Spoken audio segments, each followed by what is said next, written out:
Hello student, I myself Gurmeet Singh, Assistant Professor at ABSIT College of Engineering, Ghaziabad. Today my lecture is on design issues in the applications of the embedded system. So what are the design issues? Whenever we are designing any application like washing machine, automotive parts, automotive applications like airbag, smart card, तो हमें क्या क्या problems आती हैं, क्या क्या design issues हैं, वो सब चीज़ें देखनी है क्या क्या आती हैं। जब भी हम कोई भी एप्लीकेशन डिज़ाइन करने जा रहे हैं उसमें क्या क्या पैरामीटर्स डिज़ाइनर को फेस करने पड़ते हैं, ये सब चीज़ें देखनी है। अगर हम बात करते हैं कि एम्बेडेड सिस्टम की सिंपल डेफिनेशन से, तो डेफिनेशन के अकॉर्डिंगली व्हाट द डेफिनेशन से कि कोई भी एम्बेडेड सिस्टम एक स्पेसिफिक टास्क के लिए बनाया जाता है, स्पेसिफिक टास्क को परफॉर्म करने के लिए बनाया जाता है।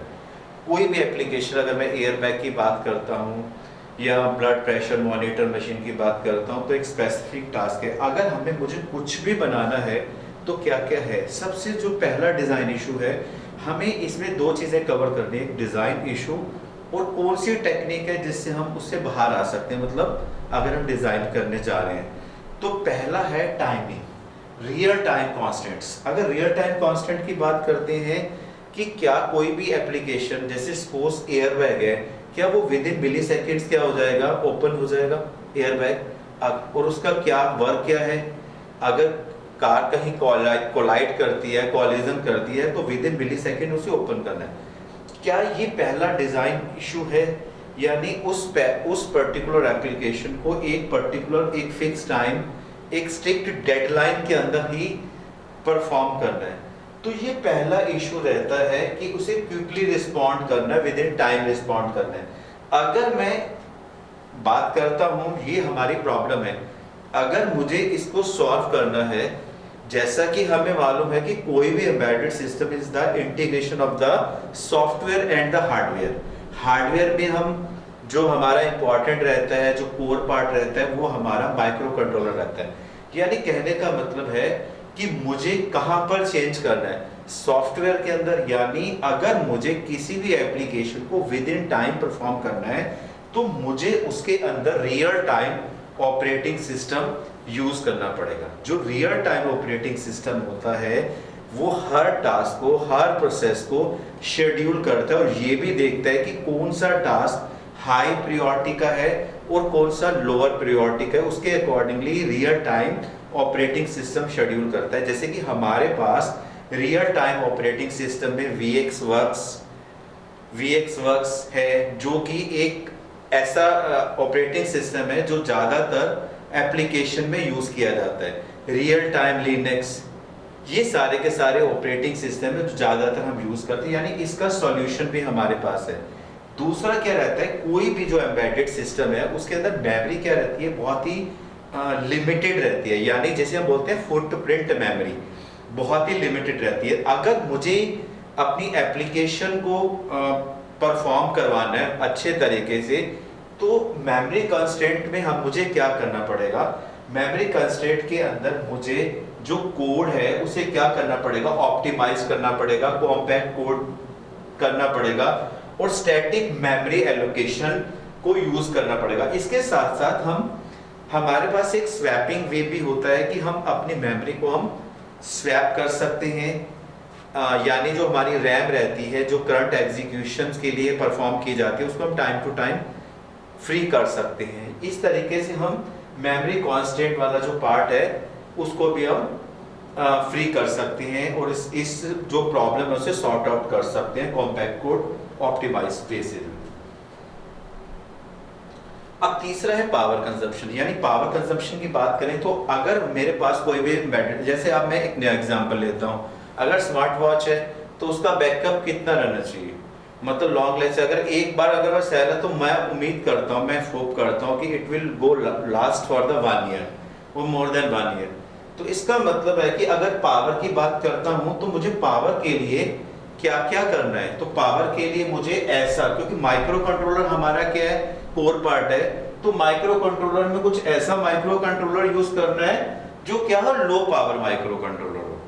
यानी जो पावर क्या ले, कम से कम ले। इसके साथ साथ और फीचर्स क्या है, जैसे स्लीप मोड है, जैसे मैंने उसे क्या किया, यूज किया तो विद इन मिली सेकेंड वो कहाँ चला जाए, स्लीप मोड में। जैसे कि हम जानते हैं हमारा जो मोबाइल फोन है एक बहुत ही बड़ा एम्बेडेड सिस्टम है, जैसे ही इनएक्टिव करते हैं तो ऑटोमेटिकली स्लीप मोड में, तो अगर स्लीप मोड में जाता है तो इसका मतलब है कि पावर बैकअप ऑटोमेटिकली क्या हो जाएगा, यानी वो लॉन्ग लास्टिंग रहेगा। इसके साथ साथ जो पेरिफेरल अनयूज्ड है वो ऑटोमेटिकली टर्न ऑफ होती रहे। तो इस तरीके से इसको हम सॉर्ट आउट कर सकते हैं। कॉस्ट कंस्ट्रेंट की, तो कॉस्ट कंस्ट्रेंट के लिए मुझे क्या, अगर मैं बात करता हूं तो मुझे क्या करना है, कम से कम कंपोनेंट को यूज करना है। कम से कम कंपोनेंट को यूज करेंगे तो उससे क्या होगा, कॉस्ट ऑटोमेटिकली रिड्यूस हो जाएगी। यानी जितनी भी अगर मुझे कॉस्ट को रिड्यूस करना है तो मुझे अल्टीमेटली उसके हार्डवेयर के जो कंपोनेंट है उसको रिड्यूस करना पड़ेगा, and reduce the number of the components. ये दूसरा वाला पार्ट है हमारे पास, यानी मुझे पावर और कॉस्ट दोनों पे, यानी जो प्रॉब्लम है उसे सॉर्ट आउट कैसे करना है। डिजाइनर पॉइंट ऑफ व्यू से हमने उन एप्लीकेशन को देखना है जब डिजाइन करते क्या क्या हमें प्रॉब्लम आती है। रिलायबिलिटी और सेफ्टी, और सबसे अगर कोई भी एम्बेडेड सिस्टम कहीं पर भी यूज हो रही है, चाहे वो मेडिकल में यूज हो रही है, चाहे वो कार के ऑटोमोबाइल में, कार में एयरबैग की फॉर्म में यूज हो रही है, तो उसके अंदर क्या मैं सेफ हूँ, क्या मैं अगर मैं उसे यूज कर रहा हूँ तो मुझे किसी भी तरीके का कोई भी थ्रेटनिंग नहीं तो नहीं है। तो यहाँ पर अगर बात करते हैं रिलायबिलिटी और सेफ्टी की, तो इसके लिए यहाँ पर जो मैंने जो है, जो भी कंपोनेंट्स यूज करता हूँ या जो भी पैरामीटर्स हैं वो सारे के सारे सेफ्टी सर्टिफिकेट्स को फॉलो करें। यानी उन पैरामीटर्स को अगर मैं यूज करता हूँ, उन हार्डवेयर को यूज करता हूँ, तो मैं ये बोल सकता हूँ कि मैं वो पर्टिकुलर एप्लीकेशन यूज कर, जैसे एयरबैग है तो वो मेरे लिए क्या है, सेफ है, मैं उस पर रिलाई कर सकता हूँ। तो ये 5th पॉइंट है। इसके साथ साथ क्या वो एप्लीकेशन अपग्रेड हो सकती है, यानी कोई भी एप्लीकेशन है, ऐसा नहीं है कि 1 ईयर के बाद उसका न्यू वर्जन आ रहा है तो मेरा फोन 1 ईयर बैक पुराना है कि मैं उसे अपग्रेड ही नहीं कर सकता। तो अपग्रेड वाली जो प्रॉब्लम है, अपग्रेड होना चाहिए, अपग्रेड ऐसा होना चाहिए, यानी कि मैं उसे क्या कर सकता, यानी अब बात तो यह है कि अपग्रेड होना चाहिए। तो अपग्रेड के लिए as a designer point of view से मुझे क्या करना है, यानी मुझे उसका सॉफ्टवेयर आर्किटेक्चर ऐसा करना है ताकि वो न्यू अपडेट्स को एक्सेप्ट कर सके। तो यानी मोरल ऑफ द स्टोरी है कि डिजाइन करते वक्त मुझे इन सारे पैरामीटर्स को और इन सारे पॉइंट्स को देखना पड़ेगा ताकि उस प्रॉब्लम को मैं सॉर्ट आउट कर सकूं। इसके बाद मैं अब यहाँ पर ये कॉमन है कि हर एप्लीकेशन के लिए क्या क्या डिजाइन इश्यूज है, क्या क्या। अब हमें कुछ ऐसी एप्लीकेशन को स्टडी करना है केस स्टडी की फॉर्म के अंदर, और डिजाइन भी करना है। जैसे हमारे पहला है वॉशिंग मशीन। तो वॉशिंग मशीन का एक सिंपलेस्ट वे में बात करते हैं कि वॉशिंग मशीन की टाइप कौन कौन सी है। तो वॉशिंग मशीन की अगर मैं बात करता हूं तो फुली ऑटोमेटिक है, सेमी ऑटोमेटिक है और मैनुअल है। अब तीनों के अंदर भी हमारे पास कुछ ना कुछ डिफरेंसेस रहेंगे जो है। जैसे अगर फुली ऑटोमेटिक की बात करता हूं तो ये माइक्रो कंट्रोलर बेस्ड है, ये फुली माइक्रो कंट्रोलर बेस्ड है। और अगर मैं बात करता हूं सेमी ऑटोमेटिक की, तो इसमें टाइमर्स लगे होते हैं, यानी जो हार्डवेयर है, वॉशिंग मशीन, वॉशिंग मोटर है, स्पिन मोटर है, तो वो ऑटोमेटिकली वो उस टाइमर के अकॉर्डिंगली क्या करती है, वर्क करती है। अगर सपोज है कि मैंने 15 मिनट का अगर मैंने टाइमर सेट किया तो उसके जो वॉश मोटर 15 मिनट के बाद एक बीप देगी उसके बाद। यानी सेमी ऑटोमेटिक के अंदर जो कंट्रोल रहता है वो यूजर के हाथ में रहता है, और जो मैनुअल रहती है उसमें ऐसा कुछ नहीं होता, उसके अंदर हमें डायरेक्टली मोटर को ऑन ऑफ करना पड़ता है, उसके अंदर ऐसा कोई भी टाइमर नहीं होता। तो उसकी प्रिवेंशन के लिए हमें खुद से यूजर के पॉइंट ऑफ व्यू से हमें खुद से ही सब कुछ देखना पड़ेगा। तो एक पिक से हम यहाँ पर देखते हैं कि हमारे पास डिजाइन इशू के अंदर कौन कौन से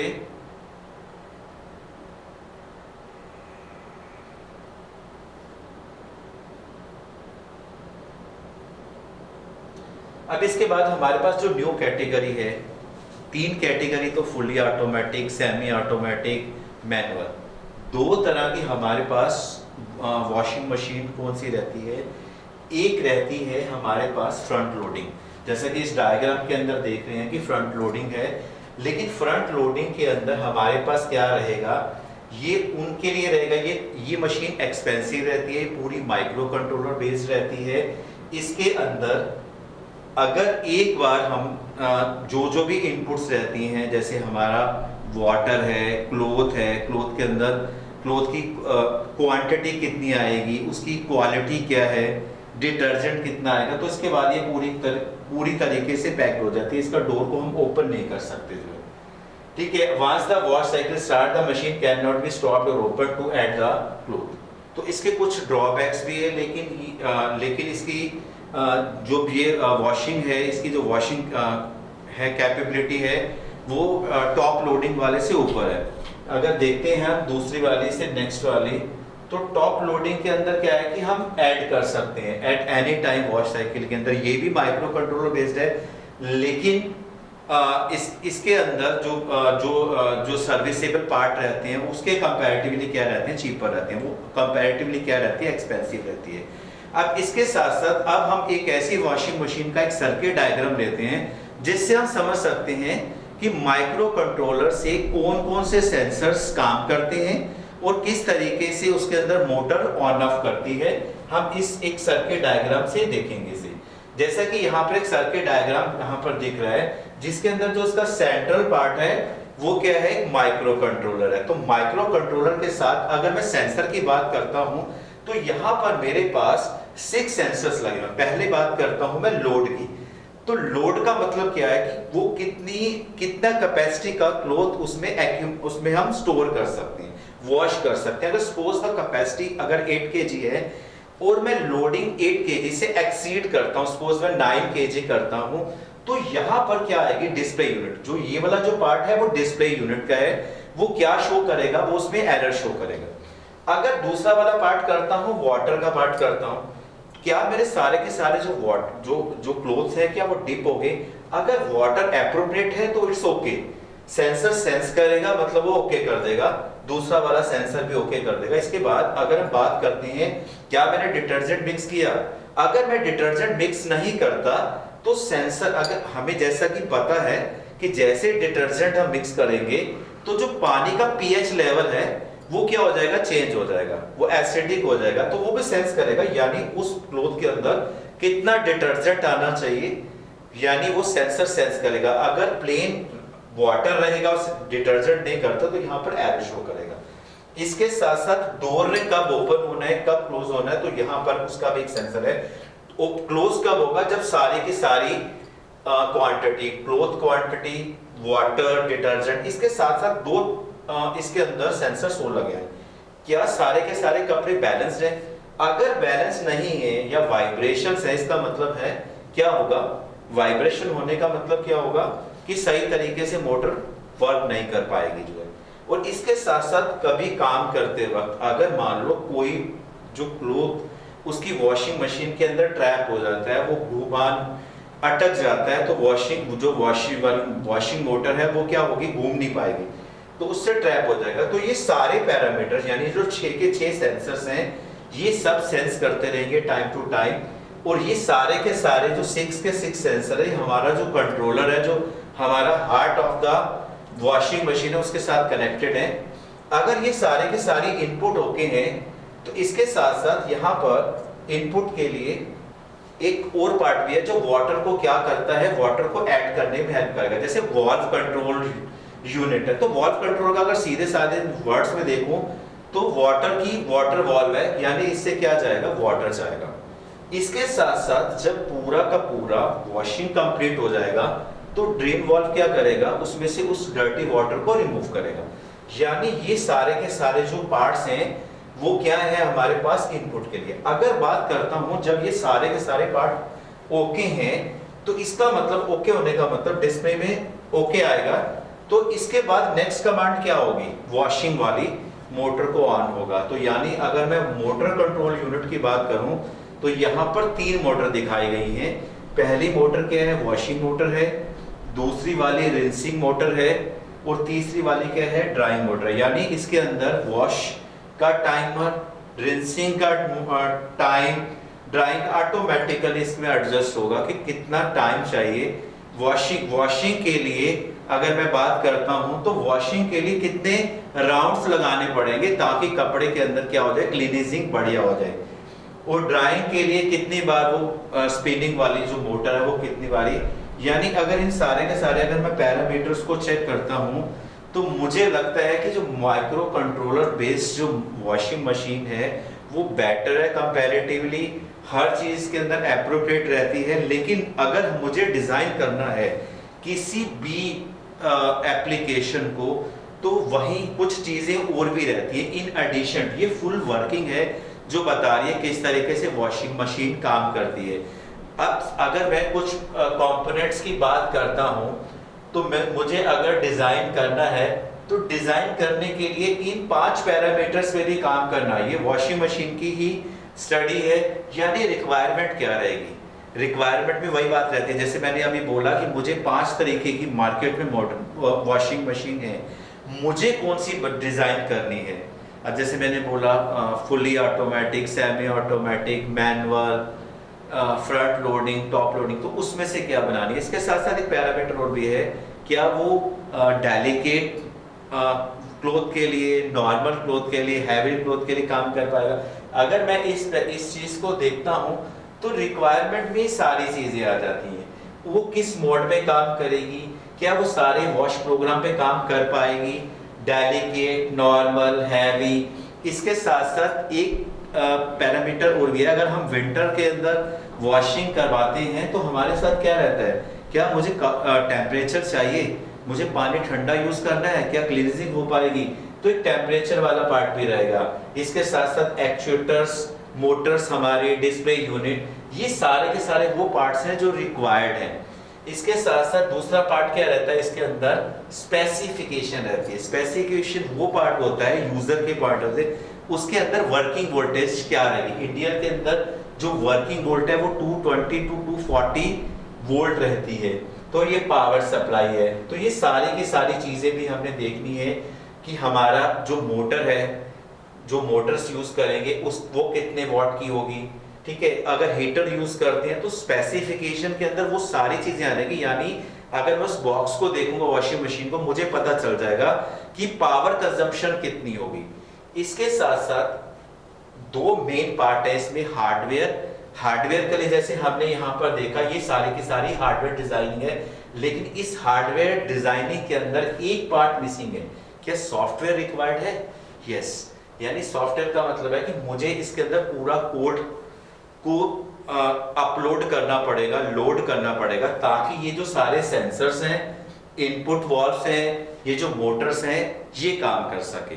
तो इसका मतलब अगर मैं मोरल ऑफ द स्टोरी देखता हूं तो मुझे इस वॉशिंग मशीन की केस स्टडी के लिए इसकी रिक्वायरमेंट, इसकी स्पेसिफिकेशन, इसकी हार्डवेयर डिजाइनिंग और इसके हार्डवेयर के साथ साथ जो फिजिकल कंपोनेंट के साथ जो इंटरनली इस माइक्रो कंट्रोलर में हम कोडिंग करते हैं, ताकि ये सारे के सारे जो फंक्शंस हैं वो काम कर सकें। इसके साथ साथ अगर हम हार्डवेयर सॉफ्टवेयर को इंटीग्रेट करते हैं तो एक पार्ट क्या रहता है, क्या टेस्टिंग करना है, मतलब यूजर से जाने से पहले क्या ये मोटर इस सारे पैरामीटर के अकॉर्डिंगली वर्क कर रही है। अगर रन कर रही है तो हम इसे ओके बोल सकते हैं और इसे मार्केट में हम सेल आउट कर सकते हैं। इसी के साथ ही मैं अपना इस लेक्चर को ओवर करूंगा। Thank you so much.